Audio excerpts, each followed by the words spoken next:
இந்த வருகின்ற 11, 12ஆம் தேதிகளில் கரூரில் திரு விஜய் அவர்கள் போக இருக்கிறார். அதற்கு முன்பாக செந்தில் பாலாஜியும் அவருடைய சகோதரரையும் உள்ள அனுப்பணும்னு ஒரு திட்டம் போட்டிருக்காங்க.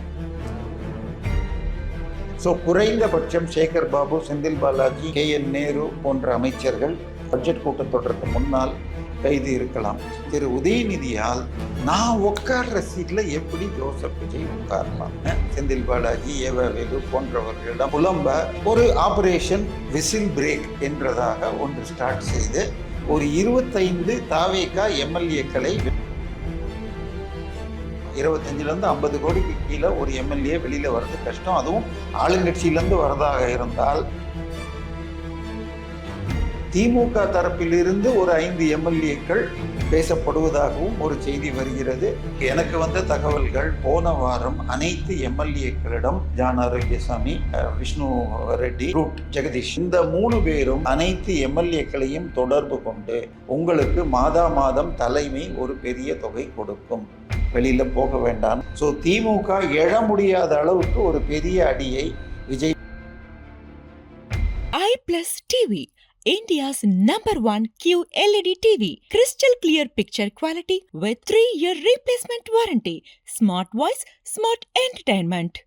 4ஆம் தொன் நேயர்கள் அனைவருக்கும் வணக்கம். இன்று நம் நிகழ்ச்சியின் சிறப்பு விருந்தினர் அரசியல் விமர்சகர் திரு தேவப்பிரியா அவர்கள் இணைந்துள்ளார். வணக்கம் சார். வணக்கம். இப்ப குதிரை பேரம் பேசுவதாகவும் தாவேகா MLA-க்களை விலைக்கு வாங்க பல முயற்சிகள் திமுக சார்பில் இருந்து போயிட்டு இருக்கு, பல செய்திகள் வந்துட்டு இருக்கு. பின்னணி என்னன்னு சொல்ல முடியுமா சார்? இல்லை, இதாவது தாவேகா மெஜாரிட்டி இல்லாமல் 108 சீட்டு தான் ஜெயிச்சிச்சு. அந்த பக்கம் 200 தாண்டி தான் எங்கள் கவுண்டே ஸ்டார்ட்டுன்னு சொன்னவங்க 59 வருடம் நின்றுச்சு. இந்த கூட்டணி பலமான கூட்டணி, இது கையோ யாராலும் உடைக்க முடியாதுன்னது இன்னைக்கு தேமுதிகவை தவிர மீதி எல்லாரும் வெளியில் போயாச்சு. ஆனாலும் திரு உதயநிதியால் நான் உட்கார்ற சீட்டில் எப்படி ஜோசப் விஜய் உட்காரலாம் அப்படிங்கிற ஒரு வெறி வர அவர் தன்னுடைய முக்கியமான ATM-களான செந்தில் பாலாஜி, வேலு போன்றவர்களிடம் புலம்ப ஒரு ஆபரேஷன் விசில் பிரேக் என்றதாக ஒன்று ஸ்டார்ட் செய்து ஒரு 25 தாவேகா MLA-க்களை விலைக்கு வாங்க வேண்டும் அப்படின்னு சொல்லி ஒரு முயற்சி. இதற்கு கரூரை சேர்ந்த செந்தில் பாலாஜி, அவருடைய தம்பி தான் முக்கியமான ஆப்ரேட்டர் அசோக்குமார்ங்கிறாங்க.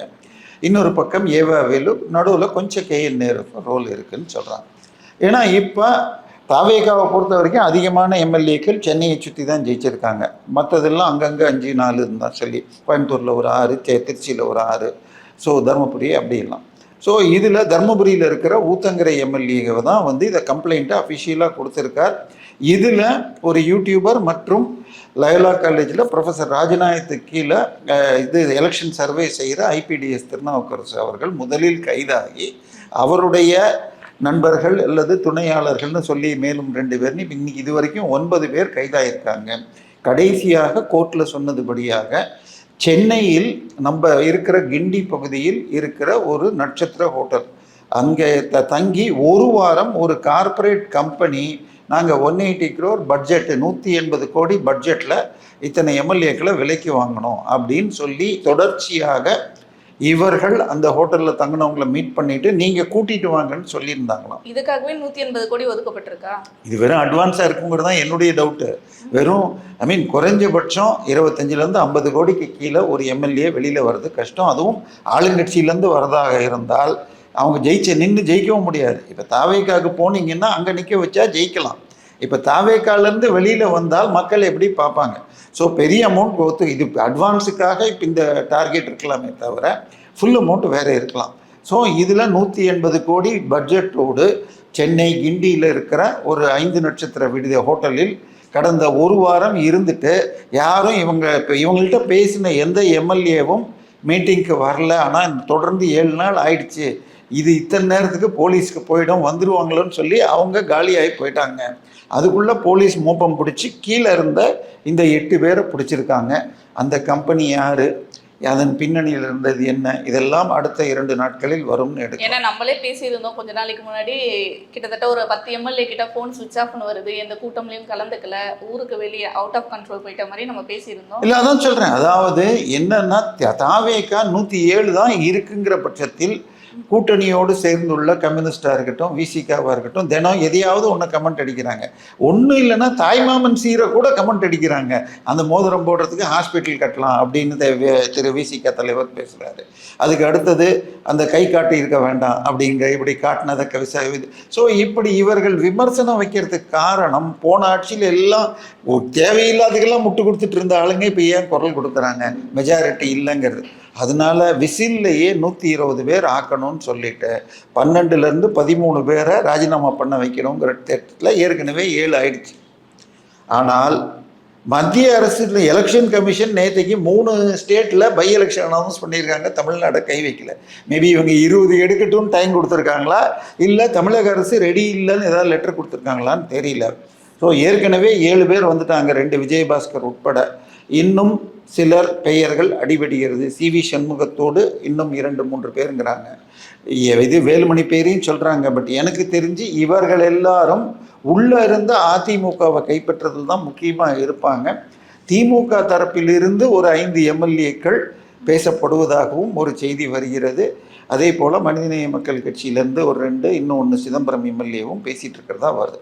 ஸோ இதை தெரிஞ்சுக்கிட்டவங்க, நான் இன்னும் சொன்னால் ஜூன் 22 விஜய் பர்த்டே அன்னைக்கு இந்த 10 பேரை எடுக்கணும்னு ஒரு செய்தி இருக்குன்னு நம்ம சொன்னோம்.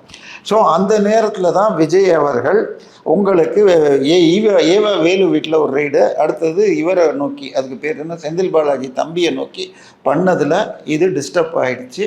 சென்னையிலேருந்து இந்த கார்ப்பரேட் கும்பல் பண்ணிக்கிட்டு இருந்தது, கட்சியில் அதுவும் மாட்டிக்கிட்டாங்க. ஆனால் இதுலேயே செந்தில் பாலாஜி அவர்கள் தம்பி அசோக் அவர்கள் என்ன சொல்கிறாருன்னா, நான் இதுக்கும் எனக்கும் சம்மந்தம் இல்லை, அதனால முன்ஜாமீன் வந்து அப்ளை பண்ணியிருக்காரு, என்னையும் அரெஸ்ட் பண்ணுறீங்கன்ற மாதிரி பல விஷயங்கள் சொல்கிறாரே சார். இல்லை, செந்தில் பாலாஜி தம்பியை முதல்ல டிவிஎஸ்சியை 3 வருஷமாக விசாரிக்கலை என்று போன வாரமே ஹைகோர்ட் கேள்வி கேட்டது. அதாவது கேஷ் ஃபார் ஜாப் ஸ்கேமில் வேலைக்கு டிரான்ஸ்போர்ட் கார்பரேஷனில் 2015 வாங்கினதில் தான் 458 நாள் செந்தில் பாலாஜி கவர்மெண்ட் செலவில் 5 ஸ்டார் வசதிகளோடு புழல் சிறையில் இருந்தார். திமுக அதை ஏற்பாடு பண்ணி கொடுத்ததுன்னு புழலில் இருந்த பல முக்கிய பிரமுகர்கள் சொல்லியிருக்காங்க. திரு வரதராஜன் அவர்கள் கூட நான் இருந்தப்போ கேள்விப்பட்டேன், அவர் ஒரு தனி ரூமில் ஸ்பெஷலாக ஏசியோடு இருந்தார் அப்படின்னு. ஸோ இப்போ அந்த இதில் A1 வந்து இவர் தான், அசோக் குமார் தான். ஆனால் அவரை கைது செய்யவில்லை. ஸோ இப்போ இந்த வழக்கிலும் இருக்கிறார். அது தவிர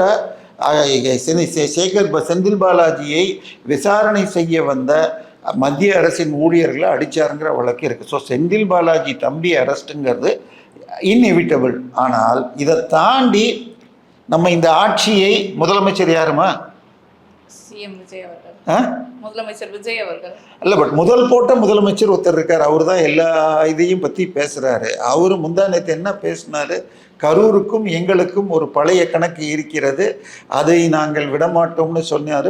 இந்த வருகின்ற 11, 12ஆம் தேதிகளில் கரூரில் திரு விஜய் அவர்கள் போக இருக்கிறார். அப்பொழுது அந்த இறந்த 41 குடும்பத்தின் ஃபேமிலியை சந்திக்க போகிறார். அதற்கு முன்பாக செந்தில் பாலாஜியும் அவருடைய சகோதரரையும் உள்ள அனுப்பணும்னு ஒரு திட்டம் போட்டிருக்காங்க அப்படின்னு ஒரு செய்தி வருகிறது. அப்போ முதலமைச்சராக இருக்கிறது ஆதவர்ஜுனா அவர்கள் தான் சொல்றீங்களா? ஏமா எல்லா கேள்வி கேட்டால் பதில் சொல்கிறது. இப்போ அவர் ஒரு துறைக்கு அமைச்சர், அவர் துறைக்கு பேசினா ரைட்டு, சரி. சட்டசபையிலேயாவது விஜய் அவர்கள் டக்குன்னு ஸ்பான்டினியஸாக கொடுக்க மாட்டாருங்கிறதுனால இவரும் கல்வித்துறை அமைச்சரும் மாற்றி மாற்றி பேசினாங்க. ஆனால் எந்த டிபார்ட்மெண்ட் எதாக இருந்தாலும் மேடையில் வந்து யார் பேசுறது, ஒரு முதல் போட்ட அமைச்சர் தான் பேசுகிறாரு. ஸோ அதனால இப்போ இல்லை, அவர் கொடுத்தது க்ளூ, அவர் சொன்னது வந்து கரூரில் எங்களுக்கு ஒரு பழைய கணக்கு இருக்கிறது அப்படின்னு சொல்லியிருக்காரு. அப்போ அதுக்கு பழி வாங்கும் விதமாக தான் இப்போ செந்தில் பாலாஜி அவர்களை வந்து தோண்டி எடுக்கிறாங்களா சார்? இல்லைம்மா, இதில் பழி வாங்குறதுன்னா தப்பு செய்யலைன்னா பிடிக்க முடியாது. நீங்கள் இப்போ 100க்கு 100 கேள்வியும் கரெக்டாக எழுதுனீங்கன்னா உங்களுக்கு மார்க் எங்கேருந்து குறைக்க முடியும்? இல்லை, நீங்கள் எல்லா கேள்வியும் தப்பு இருந்தால் எங்கேருந்து மார்க் போடுறது?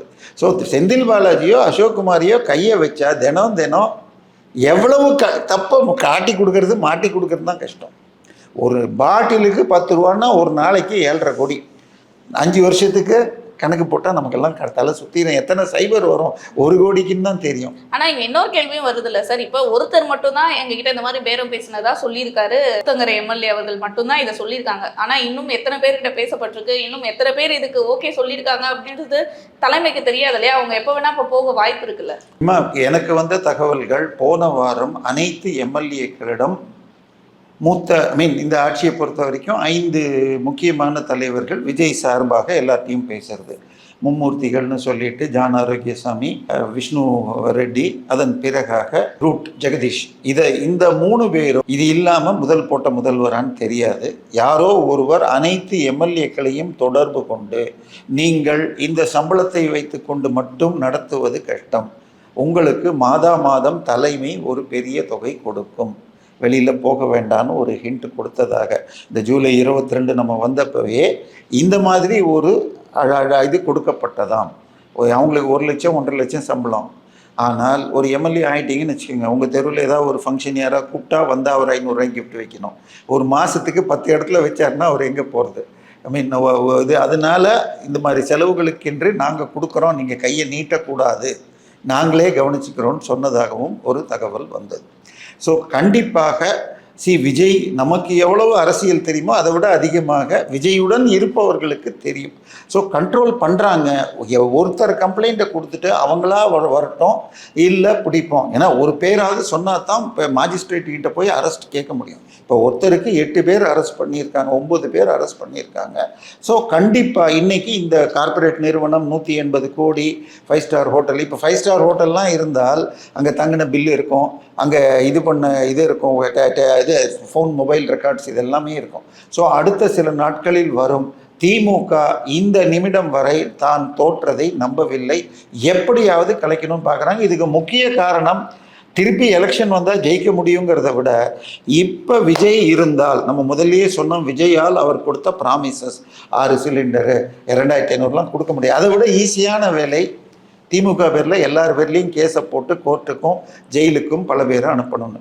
ஸோ இந்த மாதம் 28ஆம் தேதி பட்ஜெட் வருங்கிறாங்க. அதற்கு 3 நாள் முன்னால் கூடும் பொழுது குறைந்தபட்சம் ஒரு 7-8 அமைச்சர்களுடைய வழக்குகள் ரெனியூ பண்ணப்பட்டிருக்கும்.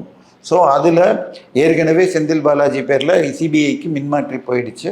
திரு கேஎன் நேருவுடைய வழக்கு ஒரு எஃப்ஐஆர் போட்டிருக்காங்க, இன்னும் 2 இருக்குது. மணல் கடத்தல் இருக்கிறது. நேற்றுக்கு ஹெச்ஆர்என்சியில் ஒரு இணை இயக்குனர் 1 லட்சம் ரூபாய் வாங்கினாங்கன்னு ஒரு மேடம் கைது பண்ணியிருக்காங்க. இது சேகர் பாபு வரை இழுத்து செல்வார்களான்னு தெரியாது. ஸோ குறைந்தபட்சம் சேகர் பாபு, செந்தில் பாலாஜி, கேஎன் நேரு போன்ற அமைச்சர்கள் பட்ஜெட் கூட்டத்தொடருக்கு முன்னால் கைது இருக்கலாம். ஆனால் இதை தாண்டி சென்னை திருவல்லிக்கேணியின் சேர்ந்த ஒருவர் வழக்கு கொடுத்துருக்காருன்னா 69 லட்சம் ரூபா பல்வேறு நபர்களிடம் வாங்கி உதயநிதியுடைய வலது கையாக சேப்பாக்கம் திருவல்லிக்கேணி தொகுதியின் மேற்பார்வையாளராகவும் சென்னை மேற்கு மாவட்ட தலைவராக இருந்தவரும் அண்ணா நகர் தொகுதி வேட்பாளராக நின்று தோற்ற சிற்றரசுவிடம் கொடுத்தேன். அவர் கோயிலில் ஹெச்ஆர்என்சியில் வேலை வாங்கி தரேன், இல்லை கல்வித்துறையில் வேலை வாங்கி தரேன்னு சொல்லிட்டு வேலை வாங்கி தராமல் ஏமாற்றி, நான் போன ஆட்சி போது கம்ப்ளைண்ட் கொடுத்து 75 நாள் என்னை ஜெயிலில் வச்சாங்க, இப்போது நான் அந்த கம்ப்ளைண்ட் கொடுத்துருக்கேன்னு சொல்லியிருக்காரு. இப்போது சிற்றரசும் உள்ளே இழுத்தாச்சு. ஏற்கனவே கேஎன் நேரு கேஸில் இவருடைய உதயநிதியுடைய தம்பி சார் இவர் ரதீஷ் பேரை எடுத்துட்டாங்க. இன்னொரு வழக்கு தேனியில் உள்ள விஷ்ணு அப்பா எலக்ட்ரிக்கல்ஸ் என்பவர்கள் சபரீசனுடைய தம்பி பிரவீன் கணேஷ் பெயரில் என்னை ஏமாற்றுகிறார்கள்னு எழுத்துப்பூர்வமாக கம்ப்ளைண்ட் கொடுத்துருக்காங்க. ஸோ சபரீசன் உதயநிதி இங்கு முடக்கப்பட்டது. இந்த பக்கம் அதிகமாக நிதி கொடுக்கும் செந்தில் பாலாஜி, வேலு, நேரு போன்றவர்களை கை வைக்கிறாங்க. ஸோ திமுகவை எழ முடியாமல் அடிப்பதற்கு உரிய திட்டம் நடக்குது. ஸோ இந்த ஆட்சி கலையிலன்னா இந்த எஃப்ஐஆர்லாம் போட்டாச்சுன்னா இவங்க கை வைக்கிறத தாண்டி இடி உள்ளே வந்துடும். ஸோ எனவே இந்த ஆட்சி போய் ஒரு 6 மாதம் எலெக்ஷனே இல்லாமல் ஜனாதிபதி ஆட்சி வந்தாலும் பரவாயில்ல, விஜய் இருக்கக்கூடாது. ஸோ ஜனாதிபதி ஆட்சி வந்தால் நம்ம திருப்பி ஜெயிச்சிடலாம் ஏன்னா திமுக திட்டம் போடுறாங்கங்கிறாங்க. இந்த 10 பேர் ராஜினாமா பண்ணி பட்ஜெட் பாஸ் ஆகலைன்னா ஆட்டோமேட்டிக்காக கவர்மெண்ட் கலைஞ்சிரும்.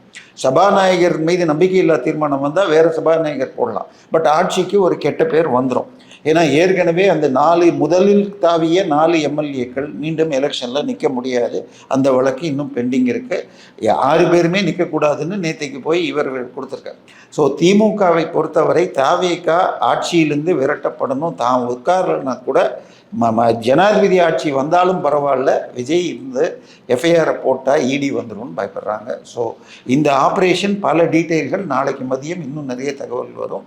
முடிஞ்சால் நாளைக்கு இன்னொரு தடவை சந்திப்போம். கண்டிப்பாக சார். இப்போ செந்தில் பாலாஜி அவர்கள் ஒருவேளை கைது செய்யப்பட்டால் திமுகவிற்கு இது எவ்வளவு பெரிய ஒரு பின்னடைவா இருக்கும்? இதனால என்ன மாதிரி பாதிப்புகள் திமுகவுக்கு வரும் சார்?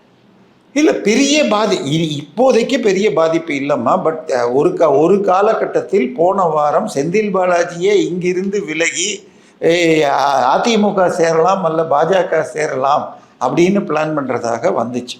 ஸோ செந்தில் பாலாஜி என்ன பண்ணுவார்னு தெரியாது. இப்பொழுது எந்த அளவுக்கு இவங்க காப்பாற்றுவாங்க, ஏன்னா ஏற்கனவே அன்பில் மகேஷ் பொய்யாமொழிக்கு பேர்லேயும் வந்துக்கிட்டு இருக்கு. ஸோ செந்தில் பாலாஜி மீது வழக்கு வந்தால் அவர் ஏன்னா இந்த ஆப்ரேஷனே இதில் ஐபிடிஎஸ்ல ஆரம்பித்து இந்த மாதிரி எடுத்திருக்கிறதே ஒரு அன்ப்ரொஃபஷனலாக இருக்குது.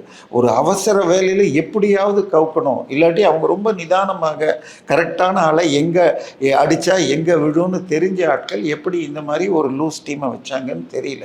ஸோ அடுத்த கண்டிப்பாக இதில் டீட்டெயில் இல்லாமல் இந்த மாதிரி இவ்வளோ கைதுகளை செய்திருக்க மாட்டார்கள்.